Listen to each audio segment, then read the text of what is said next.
Perfect. Okay. So hi, everybody. Welcome to our panel on the future of care and community. We've got some fantastic panelists with us today, and I think we're in for a pretty interesting hour together. My name is Ayan Shahed.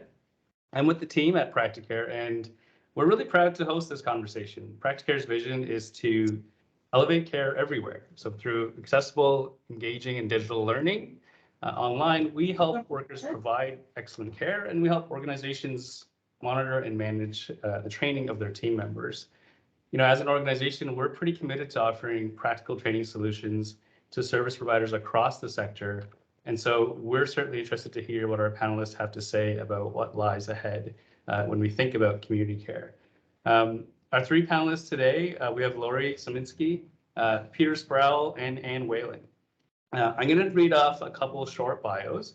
And as I start reading your name, just wave for the crowd so people know who you are. I know your names are on the screen, but we'll pretend this is a real life panel. And then we'll get right into the topic after that. And just so everybody knows, we are recording today's session. It's going to help us kind of share this out and kind of capture some of the learnings afterwards. All right, so Laurie, we're going to start with you. Okay. Laurie has worked in the charitable sector for over 20 years. She has worked previously with organizations like the Canadian Paraplegic Association, the Canadian Diabetes Association, and the Hope Foundation of Alberta, before becoming the Chief Executive Officer of Little Warriors. Laurie joined the team at Little Warriors in 2010 and is honored to be part of an organization that helps create awareness, provides child sexual abuse prevention education, and that changes the lives of children who have been sexually abused. So welcome, Laurie, to the panel. Next up, we've got Peter. Peter has worked in community living Kingston and district since 1991 and has been the executive director since 2012. In that role, he maintains overall responsibility for the executive leadership of the organization, including primary areas of management, leadership, governance, finance, and service delivery. Peter holds a master's in social work and has previously worked with the Ministry of Children, Community, and Social Services. He's dedicated most of his career in the development services sector and working with various direct service, case management, and senior leadership positions. Peter took the lead in preparing Community Living Kingston and District for CARF accreditation in 2007 and was a CARF accreditation surveyor from 2008 to 2021, gaining considerable experience surveying agencies throughout the United States, Canada, and in Europe. He served on the board of directors for the Spinal Cord Injury Ontario from 2012 to 2016 and was the chair of the Provincial Executive Directors Group for Community Living Ontario from 2014 to 2018. Thanks for joining us today, Peter. And finally, we have Anne.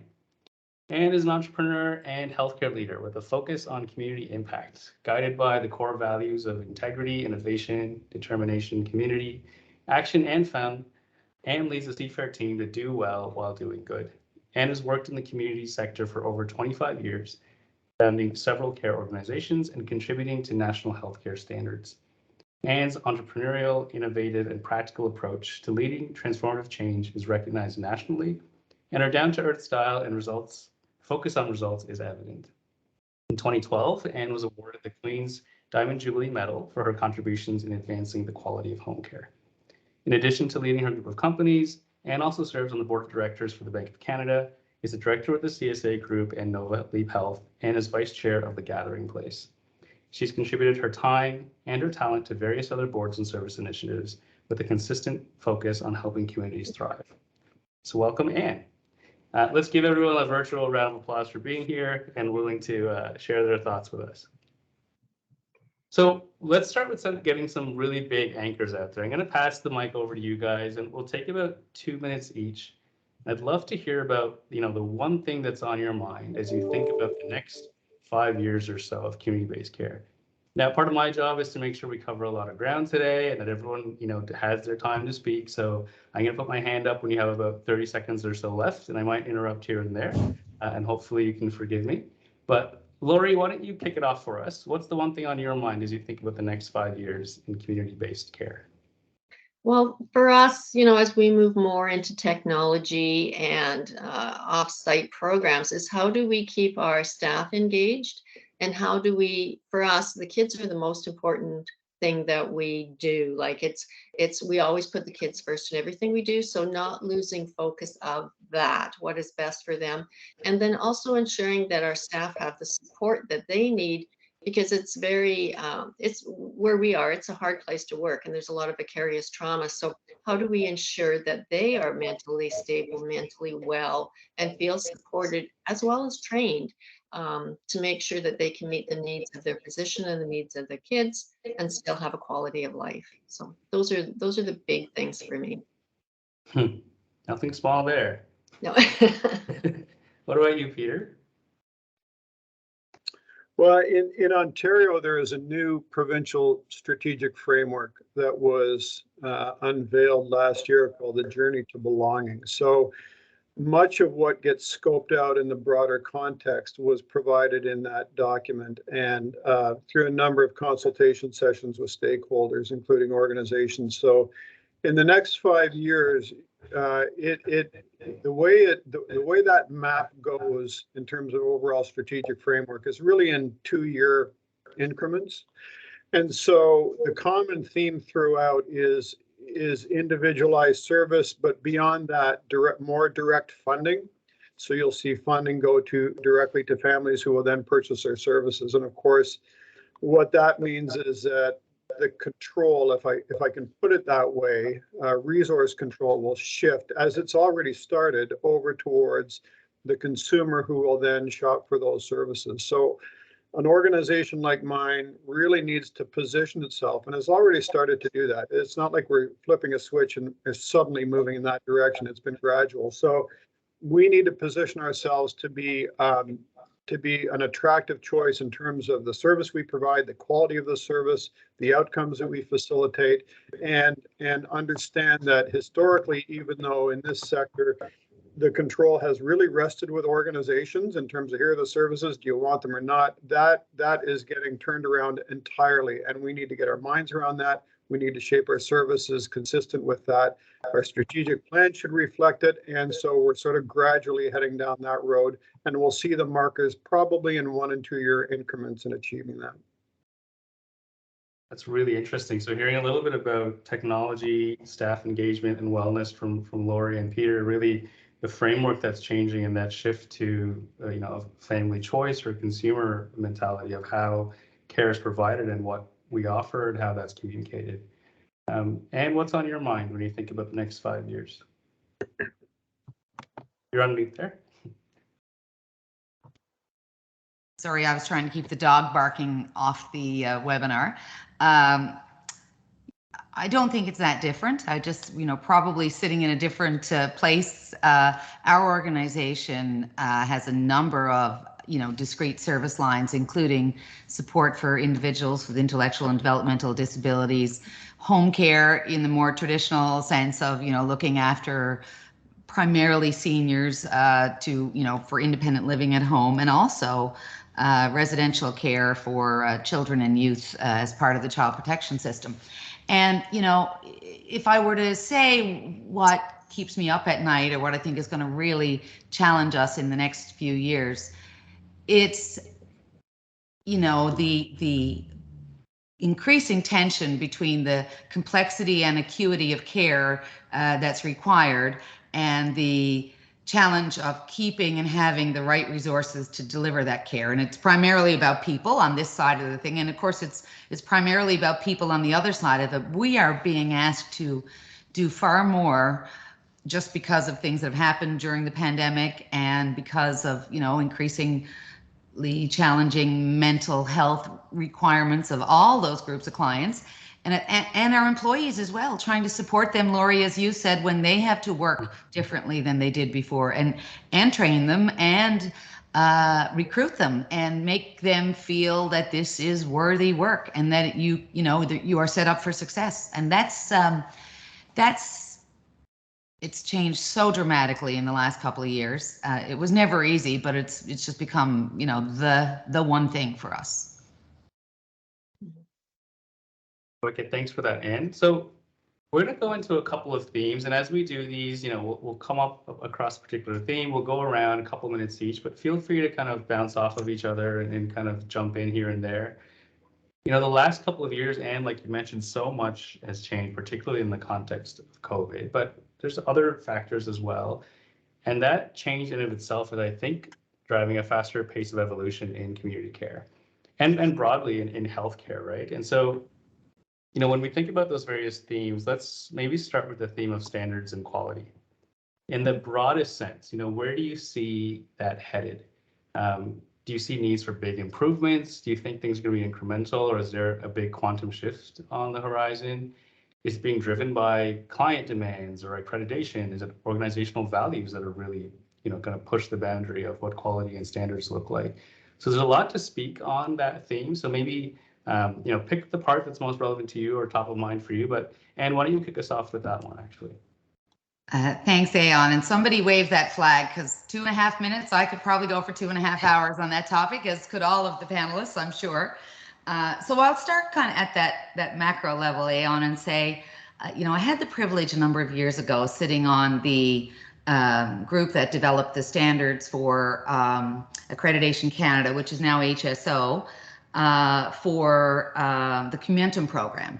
And learned a lot from there about how to think about that systems level approach to quality.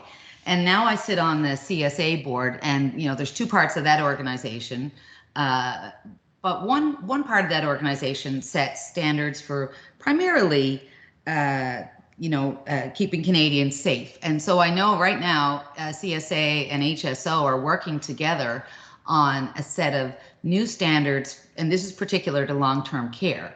But I've had a good bird's eye view into that, and the governments of all levels are very involved in that and very concerned about quality, not just from a service delivery standpoint, how your staff are doing, but what the buildings are like, what the facilities are like, what the discharge and intake processes are like, what the diversity and inclusion looks like for residential care, all of those things.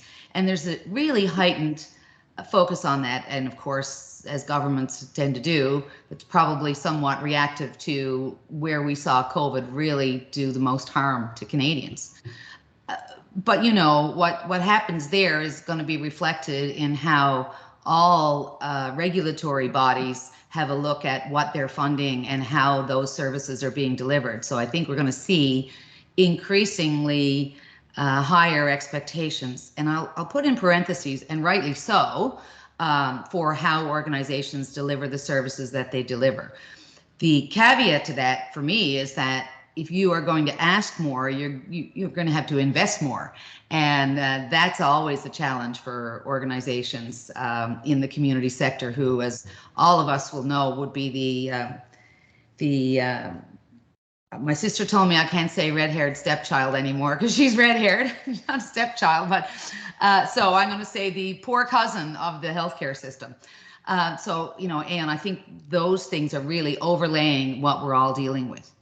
And then if you come from a grassroots side of things, our customers, our patients, our clients, their families, our employees are asking for better quality of work, life, quality of care, quality of reporting, outcomes, all of those things. And right. So the demand to have the right sort of systems and processes at an organizational level, not just good people doing good things, which has kind of been a hallmark of the community care sector for a long time, but really being able to measure and manage and report and improve in systematic ways, I think is going to be table stakes in this work if you look ahead a few years. Right.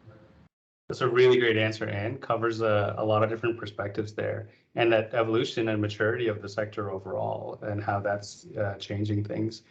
Peter, what's on your mind in this theme?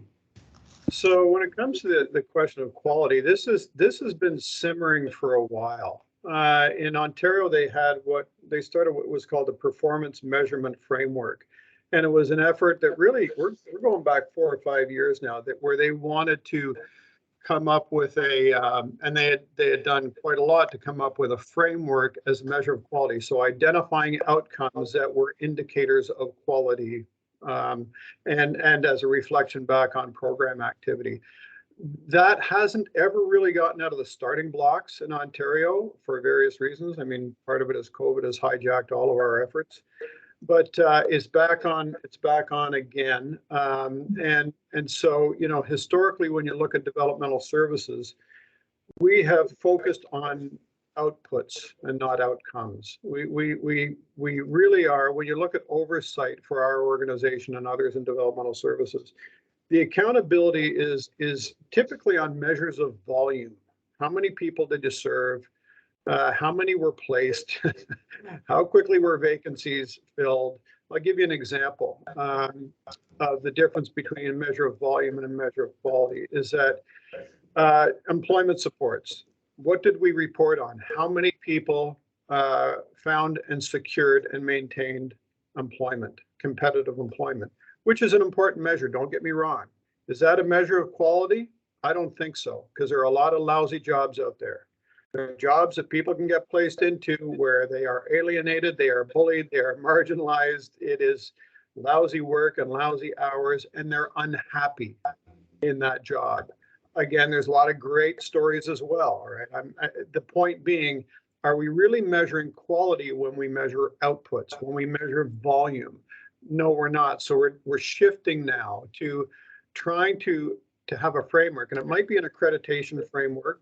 It might be some other homegrown framework that looks at aligning the program goals and indicators with personal goals and indicators, and making sure that those things are aligned. So the three sort of parallel pillars I would point to for an organization to start down the road of truly measuring quality is the mission and values of the organization, the things that are in the control of the organization with respect to program goals and indicators, and then the individual's goals that they have set through a personal planning process. Those three things should align. Those three things should be coherent. And the more they're coherent, the more we will be positioned to start measuring quality, because what we're working on as a staff team in a particular program is entirely consistent with what people want with respect to facilitating outcomes. So anyway, to tie it sort of back to my original comment, the emphasis on quality, certainly in Ontario, is gaining a lot of steam. There are more and more organizations that are desperate to do that, knowing that that's what we're going to be held accountable for, as well we should. But how do you do that without it becoming this sort of template rote activity that starts to lose its meaning because it gets swallowed up in administration versus truly looking at a measure of quality as precise as we can make it? That's fantastic comments, Peter. I love the approach of starting with org values, thinking about org objectives, and then really the individual objectives guiding that measure of quality. Are people's lives improving the way they want them to improve? Laurie, why don't you take us next into this discussion of quality and standards? We approach it, you know, a little different. We're dealing with children in a treatment facility where there's no other facility like ours anywhere in Canada. So because we are donor driven, we have to raise all the funds to support our program. For us, quality of service is the difference that our programs are making for the children. And so we've always wanted, and we're only 7.5 years old into this treatment facility, we've always wanted the quality of service to be for the children. And so seeing a difference in them, seeing improvements in their quality of life, lesser depression, reduction in PTSD. So that's how we measure. Now we're fully accredited. We felt that was important for families because now they're bringing their children to us after something horrible has happened to them. So how do we instill confidence in them? So we are fully accredited through the Canadian Accreditation Council, exceeding expectations of the accreditation body. And so we embody that. We don't just say that we have it. We don't have policies in a corner. We live these every day. We want to make sure the children are getting the best care that they can get while supporting our staff. So quality of service comes back to, do the staff have the training they need? Because we are trauma informed. So we don't just use that as a tagline that you're hearing a lot of about lately, trauma informed. We actually ensure that that is across our whole organization. So not only are we managing and working with the children in a trauma-informed way, we're also supporting our staff in a trauma-informed way. So our whole organization has taken on being a trauma-informed organization. So we feel that will, raise us in quality of service to the children, to the staff, to our organization as a whole, and to our people who fund us, to know that we're doing the best that we can do. We work with the scientific and clinical oversight committee, and they evaluate all the data from the children. Are we making a difference? Can we prove that we're making a difference? And so that's one of the things we've included in our organization is, using evidence-based Right. programs and measuring the results of the kids as they move through the program. Thanks, Laurie. And that's an interesting transition to our next theme, which is about workforce excellence. And you mentioned taking that trauma-informed approach with your staff, which is really interesting. On this theme of workforce, we've all heard about these, meta trends of many folks leaving the workforce or reimagining meaningful work and this, this great resignation. If you reflect on how, recruitment, retention is affecting your organizations today, what do you see as critical for the whole sector to really get right in the years ahead if we're going to drive really good labor participation and pride at work and workforce excellence, because they are the ones really driving the impact and outcomes with our clients? Peter, do you want to start off with that one? Sure. And geez, like Anne said, boy, I could talk about this one for a long time because it is front and center. COVID has made it even more pronounced. So let me reflect back on the document that I mentioned earlier, which is A Journey to Belonging here in Ontario, which makes mention, well, more than just mention of workforce and needing to bolster and strengthen the workforce and not have it so transient and so, quite frankly, unstable. And COVID again has really exposed the fragility of it. So if you look in Ontario, and I can't speak to other provinces, but certainly in Ontario, what I would say is the chickens have come home to roost on what has been a very inefficient and clumsy way of funding the sector, and quite frankly, ignoring wages of the folks who live in this sector and leaving it to employers. That's a bit harsh. I don't mean to be terribly critical to the ministry, but they have always taken the approach, we're not the employer, you are, you bargain it, you fund it, you figure it out. And so, but then there are certain intrusions that shackle us in terms of either funding, or in this case, it's Bill 124 that limits how much we can increase wages over a 3-year period to 1%. And so when you look at what happened with COVID, suddenly, and I mean very suddenly, pandemic pay was delivered to frontline workers, and a whole whack of it. And it's been sustained, called wage enhancement money. And that's in recognition that, wow, maybe there is real value in this work and we need to step in and we do have a role to play. And so we had better start to fix this problem. So I don't mean to just focus on the wages, because there's so much more to the workforce being satisfied and healthy and happy, organizational culture and benefits and the nature of the work and rewards. All of that stuff is very important. But what has held us back, and what is obvious, is that the wages have been so pathetically low in terms of the increases that now we're paying the price for that. So we simply have to get a funding formula that gives us stability and predictability moving forward that will attract people to this sector. Thanks, Peter. I think you're touching on some of the systemic pieces around this in terms of how the models are designed and how that translates into the participation of workforce in this sector. Laurie, what are you seeing or thinking about on your end in the future of workforce engagement and excellence? Well, we've taken another approach as well. I agree with what Peter said. I mean, we do have to certainly pay attention to the wage. People have to survive. But again, I'll go back to the vicarious trauma we talk about. So we support our staff in a number of ways to create a culture. And so because of the work we do, every childcare worker, every person who works with a child is assigned to a therapist in our team. And they have to check in every week, and they're doing okay, or they've heard something that's that's bothering them, or they're really not doing well and they can't do their job well, and we refer them to an outside therapist. Every 5th week, we don't have children on site. We call it our compassion fatigue week. And that's where we do other things. We do our training at that time. We'll have a potluck so everybody feels part of the team, because you have night staff and you have weekend staff and you have day staff and they don't see each other. How do you feel part of our family? And so we bring you all together at one time and have a potluck. We do a staff debrief. So you go around the table. How's everybody feeling? What any issues, anything you want to talk about? And it can be anything. We'll deal with it all. But we want you to feel supported. We want you to know we care about you as a staff. We don't need you to just do this job. We understand that you need support and that you need to feel valued and you need to feel part of a team. And so we work very, very hard on that. And again, in that trauma-informed way, so everybody has a voice. Yeah. So we try to do all of those things. For the staff to feel supported, while recognizing that, they do need a fair wage, and it's important. People have to live.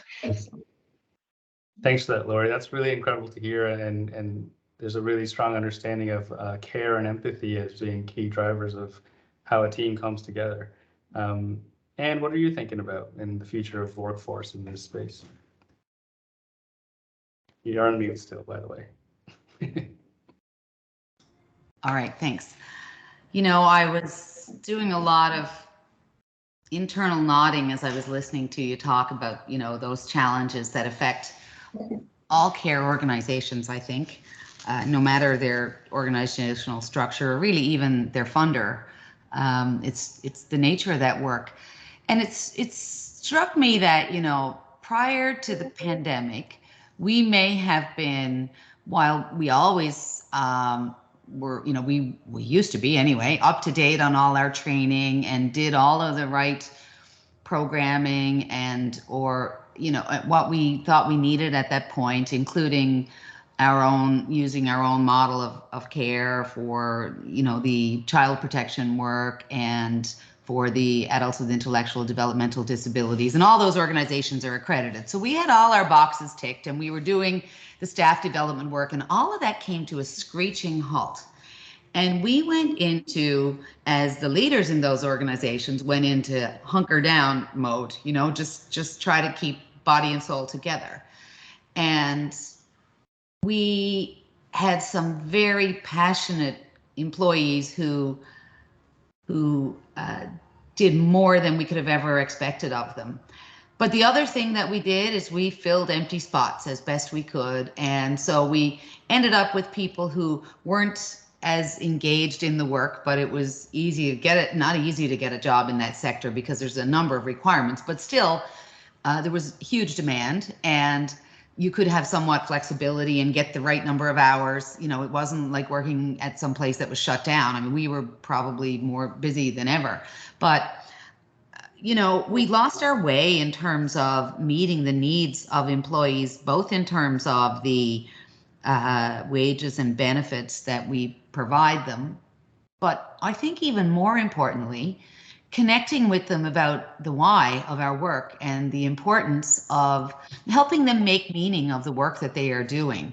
And, and also helping them be able to do it well, because a really practical example, all of those 1,000 employees that we have to do first aid training. There's regulatory requirements for it. And then in Newfoundland and Labrador, you weren't allowed to deliver first aid training in person because you couldn't bring people together, and there was no way to deliver it online. So, here we are now coming out the other end of that with, such churn in the workforce, so that we're just still like finger in the dam kind of thing. And so for us, it's really about how do we distill all of the things that we have to try to do and figure out what is most important to make our employees feel, some sense of being supported and some sense of self-efficacy in the job that we're asking them to do, and some path forward that they see this is going to be a better job in a couple of years than it is right now, for all of those reasons. So, I don't know how to do that. We have a lot of ideas about that, and we have a great team working on it, but I don't think that there's a full appreciation, because, the acute part of the healthcare system is really still reeling from the pandemic itself. I don't think that our funders really see that struggle yet. And so, you know, it's good. The chickens are coming home to roost. Peter could not have said better in terms of how that is, how that's going to play out and what it is we're going to be asked to do.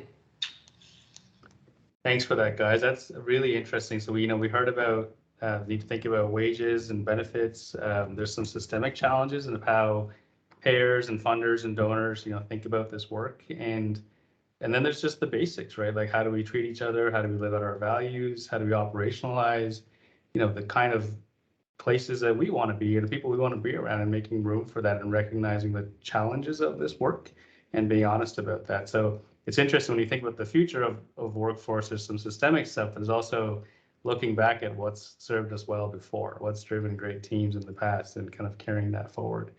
The next theme is about technology, and it's really hard to talk about the future of anything without considering the impacts of technology. And we're already seeing it pop up in community care space, right? Whether it's enhanced safety tools or different types of automations or virtual environments. What comes to mind for you when you think about the role of tech in the care sector, or perhaps directly in your organizations? Is it all hype? Is it really critical right now? How does it integrate into the broader parts of health? Laurie, why don't you start? You mentioned technology right off the bat when we talked about those big anchors. Mm-hmm. Well, we kind of embraced technology with COVID. We really had to. With the children we had on site, all of a sudden we were closed for 2 months because of COVID. So they all had to go home, but we still ethically had to care for them because they were in our treatment program. So we quickly had to come up with a way to stay in contact with them and help them move through their treatment. So we built what we call the Be Brave Bridge, and it's various modules which would model their treatment if they were at the ranch. And so started delivering that online. So they would go through a module or two and then connect with one of our staff or coaches to support them if they had questions, work through all of that. So that now has become part of our programming. And we built one also for the parents or caregivers. And it was a game changer for them because now they were getting the same information as their child. So they knew how to support them. So that was a huge move for us. The other thing we've recently done is we've moved to an online case management system. So now all our staff are on the same page at the same time when they're supporting a child.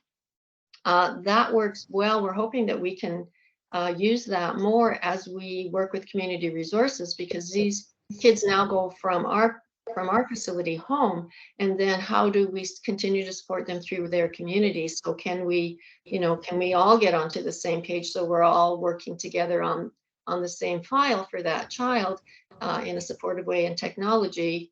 Again, when they go home, we connect with them almost like this through a Zoom. So instead of a phone call, how are you doing? Now we can virtually see you, and we can see maybe you're struggling where you couldn't hear it on the phone. So we've really tried to build more technology without losing that personal touch, because that's so, again, important to us, is that personal connection. So I think there is a way to move forward in a positive way and make it work for us. So we're looking at it in a positive way. Great, thanks for that, Laurie. Anne, we'll go back to you. What are you thinking about with technology? Well, so Ayan, as you know, I love using technology. It's, as I said earlier on the call, the Google Assistant said something to me a couple of minutes before this started, and I said, my life would be so different if I had had that thing 30 years ago, and it would. So I use technology, I'm going to say, as an assistive device for me, because although they didn't, diagnose it that way then, I'm very sure they have some level of ADHD, and everybody says that, but I really do. And so it's, I've always found a place for that in my own work. And so when we built this group of organizations, we always said, what can we save time on so we can spend more time doing the most important things? And so we, and my mom, previous to I starting working at the home care part of the organization, had a scheduling software when that was DOS based and very challenging. And so we've always used those things. And we we can see where all our employees are, all those home care workers through GPS positioning and all that stuff. We're doing it by ourselves. Nobody shares any information with us that comes into our system. It's not at all connected to any of the same organizations that serve our clients. So there's that, and I really would see that change, in the next while. But there's been a huge transition in our workforce. When I started working with caregivers, 20 years ago, there was a typical home care worker who was 55 and, barely could use the remote control. And I say that perhaps being one of those people now, but, now everybody is used to using their phone for everything. And we have found some really great opportunities to consider that. And when we consider how we're going to train people and how we connect with them and how we offer shifts, and we've streamlined our onboarding process a lot using different types of technology. And the other thing is that that's a learned behavior for an organization. It seems really big when you first start to do it, but it's like that flywheel approach that once you start to integrate some technology, then you find the next most painful thing that you need to deal with, and you start to tackle that one. So, we're well down that road, but where I think you're going to see it go is it's going to become an expectation of organizations that you be able to immediately access that data and, show us your training records for all your employees and how you're measuring compliance and how you're meeting all of those milestones, all those things that we need to do. So, I think it's going to be a huge part going forward. And I would like to think that the net benefit of that is high, rather than to think about the cost of that, because we've seen that in our organization, that $50,000 implementation of a piece of software sounds scary till you realize that now you don't need as many schedulers, and that's better for a whole lot of reasons. So I'm excited about the opportunities to serve our clients better that can come from technology. Wicked, thanks, Anne. I wonder if this panel was hosted in another 30 years, what the person would mention as the Google Assistant they wish they had 30 years ago. Peter, what are you thinking about with technology and how things are changing? Well, similar to Anne and Laurie, we pre-COVID, we had started, when I say we, I don't mean just my organization, but you see it everywhere, certainly in its provinces, is investments in technology that no question make our lives easier. And as Anne said, we can now produce data at the couple of clicks, and here it is. And we can, we've got learning management systems now for our employees, and onboarding is so much easier than it used to be. We've got communication devices for people we support that make their lives easier. We've got financial systems. We've got client records, software systems. All of those things have been tremendously helpful and made us more efficient as an organization. COVID has given us a window of, it's been a journey of discovery of even new and more opportunities for technology that have been, in my view, kind of a port in the storm, like this. Okay, meeting like this. It's very, very convenient at a time when it's necessary. And a lot of us have a crystal ball or want to try to get some clarity in a crystal ball that says, okay, what happens afterwards? What happens when we can, shed the mask and we're back to normal, whatever that might look like? How much are we going to keep doing this in terms of meeting this way? How much are people going to be working from home? Won't that all be great? I guess I'd put out a cautionary tale on that one. We're a relationship-based, mission-driven organization. There's a lot that happens at the water cooler okay, in terms of connecting with people. I fear that some of that will be lost because we've fallen in love with some of these technological opportunities, and that our connections, as close and as intimate and as necessary as they are, might get maybe not entirely fractured, but much more distant. Okay, and so I do worry about that part. As a colleague of mine said many years ago, people go to work for three reasons. They go to work to make money, They go to work because they like their work, or hopefully they do, and they go to work for the social component. They like the people they work with, or they know each other. We support each other. It's part of who we are. It's part of the work that we do. Remote connecting, some of that will be lost. So I think we got to be a bit careful about that, but I'm a big fan of wherever we can find efficiencies and in service delivery, open up people's worlds so that they have opportunities and can pursue interests. Fantastic. Let's just do it in a balance. Thanks for that, Peter. Really interesting answers from all of you.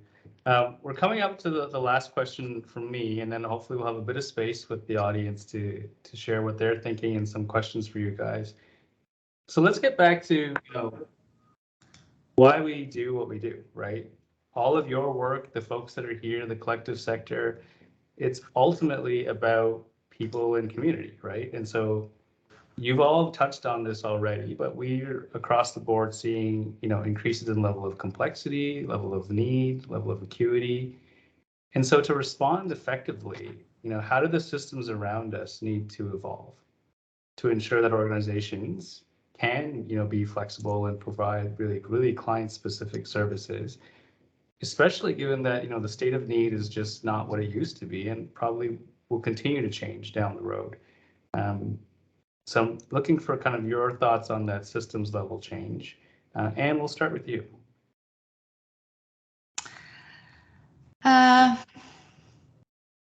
What do I think is going to happen?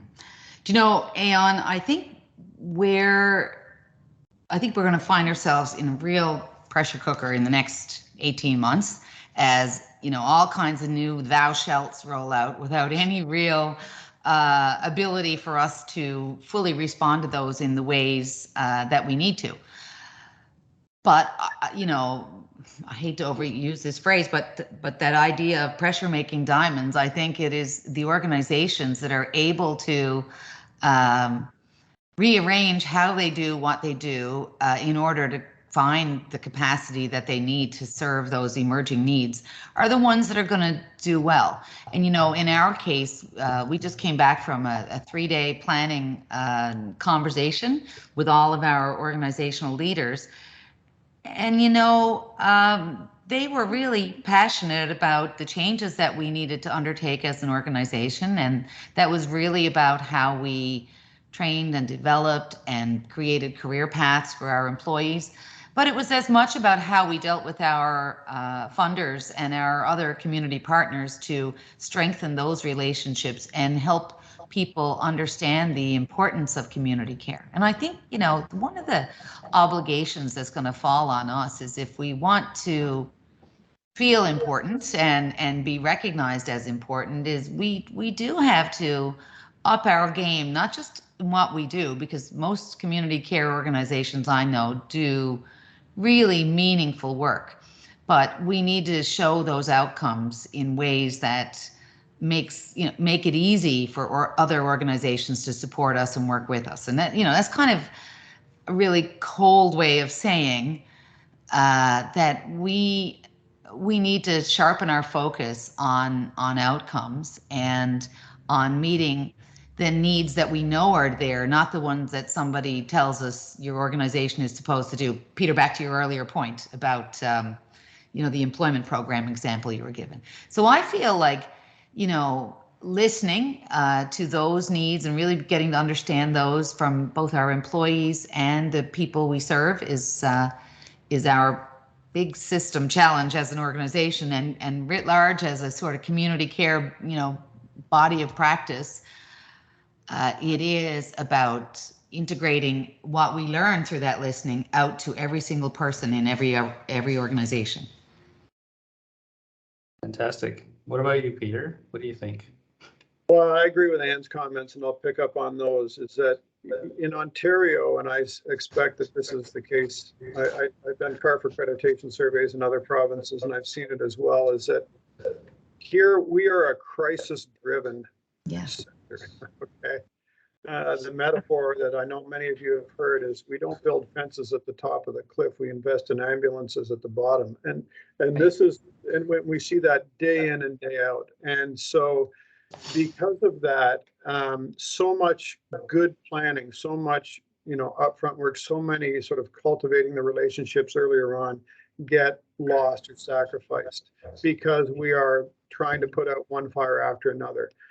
And I certainly understand that. What we're seeing now, I think, and I do trust that this is going to happen, is that we're seeing a shift back to a better investment in preventative services like family support programs, respite programs, childcare resource consultant programs, all of those things that put in place those services and build relationships that might not entirely prevent the crisis from happening, but really does position us much better to avoid it. And so, when you look down the road at how services are going to be shaped, it really will be, I think, much more individualized. As I said at the beginning, we're going to have direct funding, further investments in direct funding here in Ontario. People will have choice. They will have more control over the resources.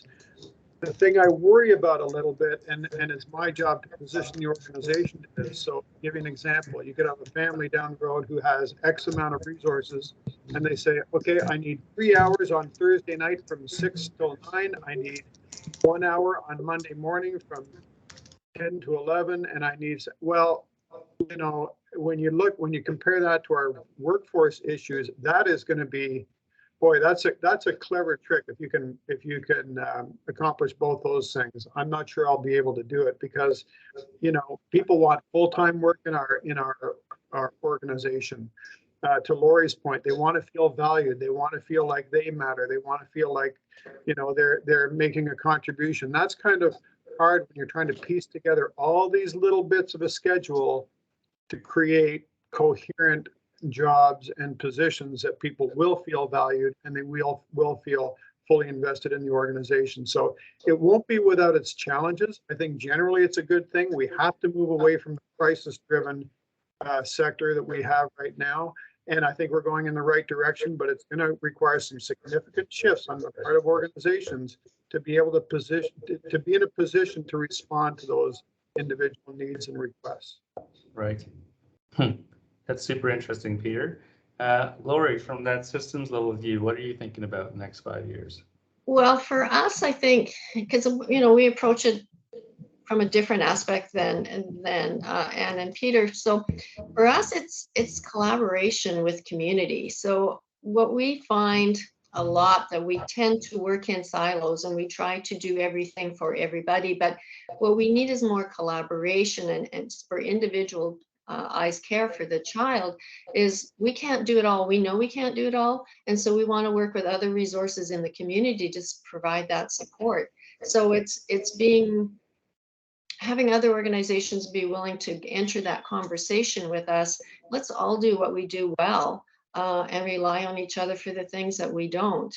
I think if we can get to that point, because our kids are very complex. They come in with us. They come to us because they've been sexually abused, but there could be physical abuse, there could be mental abuse, there could be no food in the home. There's so many different resources that they need. We can't fill all of those, but can we all work together for the best interest of that child and that family? So I think moving forward in a collaborative way is going to be a game changer for our families. So that's what I'd like to see. Thanks for that, Laurie. And there's as you were talking, I was just looking at some of the comments in the chat, and I think Fraser had asked about disability tax credit and helping folks, think about their registered disability savings plan. And Anne had responded, and it really speaks to that collaboration. There's so many people and organizations that can help our clients who are individuals and have all kinds of facets and needs and ambitions kind of achieve that full version of themselves. And I think that collaboration and community integration means a lot of different things, right? And we think about social determinants of health and community integration. There's a lot of collaboration that I think would drive our overall outcomes. Thank you so much, guys. This has been fantastic. We do have about just under 10 minutes. So I'm going to open it up to the audience, but so it's not everyone's mic and feedback all over the place. I can ask you to use the hand up function in Teams. So on the top of your screen, you should see a little button that says reactions, and you can raise your hand And if you do that, Chris will unmute you so you can ask your question or kind of share what's on your mind. We'll ask you to keep it brief so we can get around a couple people if possible. I believe Fraser is, let's see, Fraser, if I can unmute you. I think you got to unmute yourself, Fraser.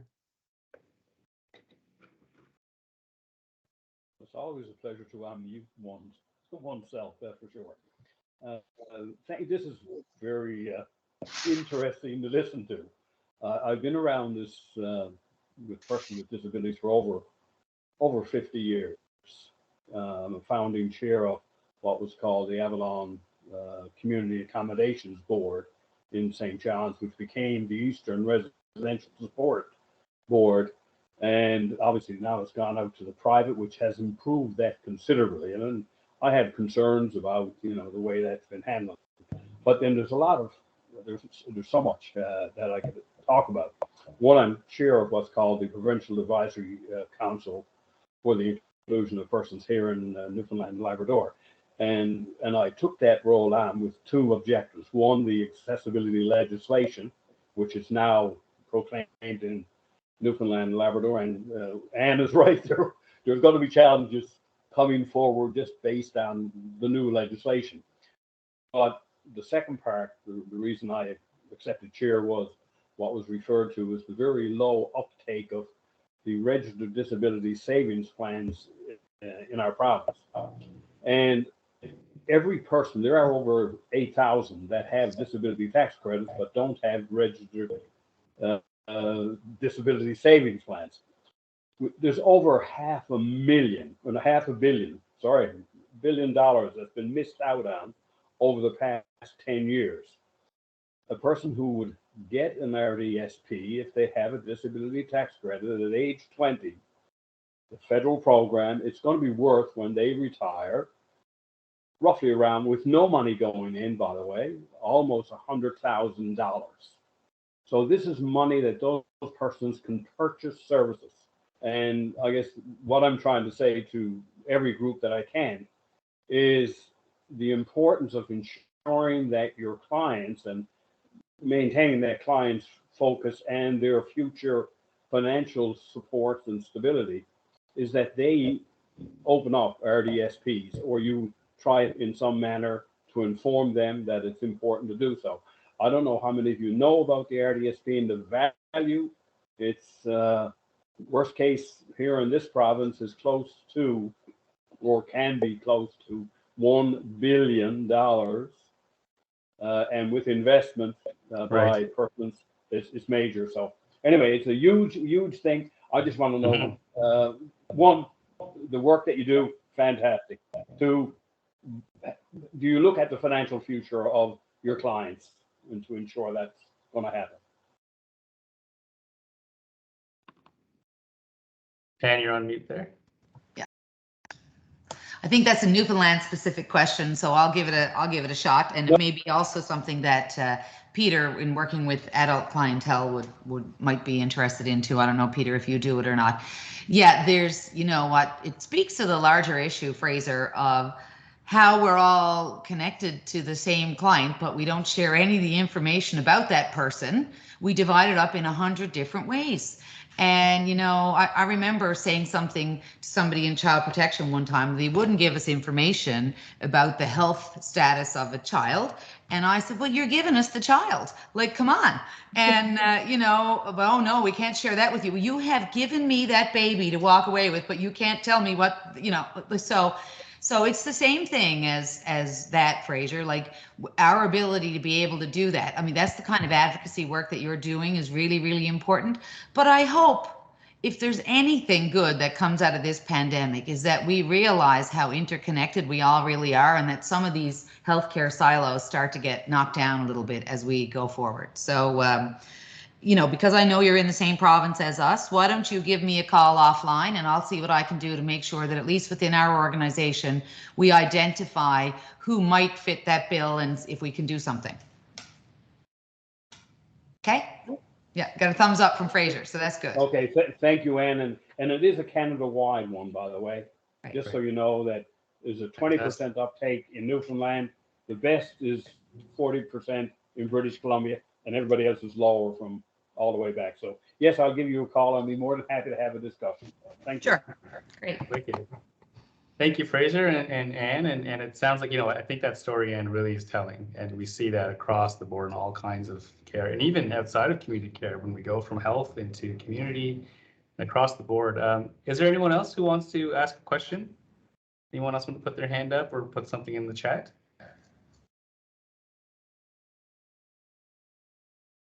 Someone's got to be brave.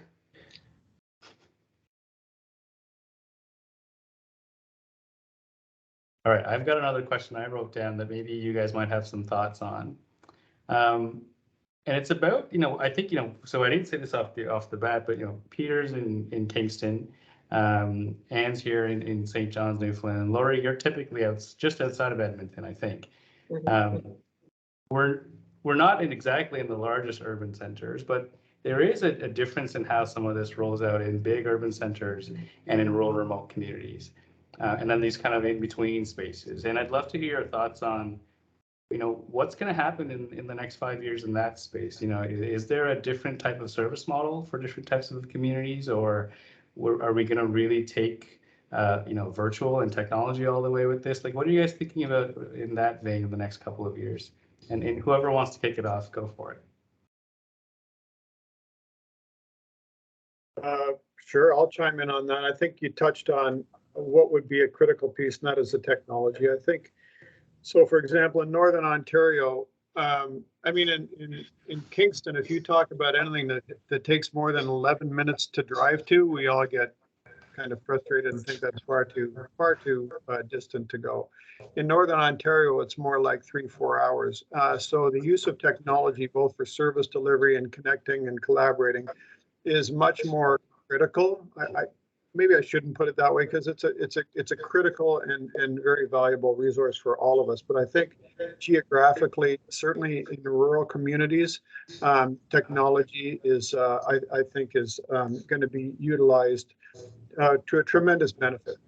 And then there are other cultural dynamics that we have to pay attention to. One of the things that's happening in Ontario right now is that they're trying to come up with a costing framework. They're trying to price out services so that, like healthcare, you get a service and this is what you're going to be reimbursed for that service. Well, the problem is that service to deliver in Thunder Bay or somewhere remote is going to be much different than it is in Kingston and in downtown Toronto. And so how they're going to reconcile that, I'm not sure. I know that they want to do it in the name of fairness and equity, but I worry that in an effort to do that, they may lose some of the demographic and geographic realities that you're pointing to, Anne. Yeah, I'll jump on that one for a minute if it's okay. Peter, I could not agree more. And, Newfoundland and Labrador is a huge, huge geography and about as many people as Barrie, Ontario. So when you think about that, and we have the oldest population in Canada and a whole bunch of other things that don't bode well for, healthcare or community care. Anyway, here we are, and that is our reality. And we have not yet even been bold enough to suggest that technology should play a part in this even. I mean, in Newfoundland, like we're well behind, and I'm familiar with some of the things that have happened more in the home care space than the IDD space in Ontario. But to say that, you can, if you ignore those social determinants of health, which includes everything from your whole, community support group to your nutrition to your distance from a service hub and all those things, if you ignore that, you will not get the same outcomes. And so it really has to be about, so we're actually in our own organization spitballing some really cool ideas about how to think about social determinants of health scoring and how that is sort of a factor in considering how you cost out services to a particular individual, so that one size does not fit all. You get the size you need and somebody else gets the size they need. And you know, that will take a leap of faith by funders. There's no question about it. But the alternative is service doesn't show up in those places that need it the most, and that is absolutely untenable. So I think we're going to have to, you know, lean in as organizations to try to help funders figure this out in a way that is not the same but is equitable for all people. So folks, I feel like we could keep this conversation going for much, much longer, but we are out of time. Laurie, Peter, and thank you so much for your insights, your wisdom, your work, and your time today. You know, very appreciative of your leadership. And if we were all in a big room together, I think we'd have a big round of applause. So let's just play pretend for a second. Really, thank you guys. To all of our attendees, so glad you could join us today. Practicare, we will be hosting more of these discussions over the year and throughout this summer. So we definitely encourage you to follow along on our social channels. And you can also visit mypracticare.ca to learn a little bit more about our organization and how we're thinking about the future of training in the care space. So that's it, folks. Thank you so much. If you've got the long weekend, enjoy it. Thanks, Thank you. everybody. Thank you. Peter, good to see you again. Laurie, nice to meet you. Nice to meet you both. Take care. Have a Bye. good week. Thank you. Bye. Thanks, folks. Bye-bye.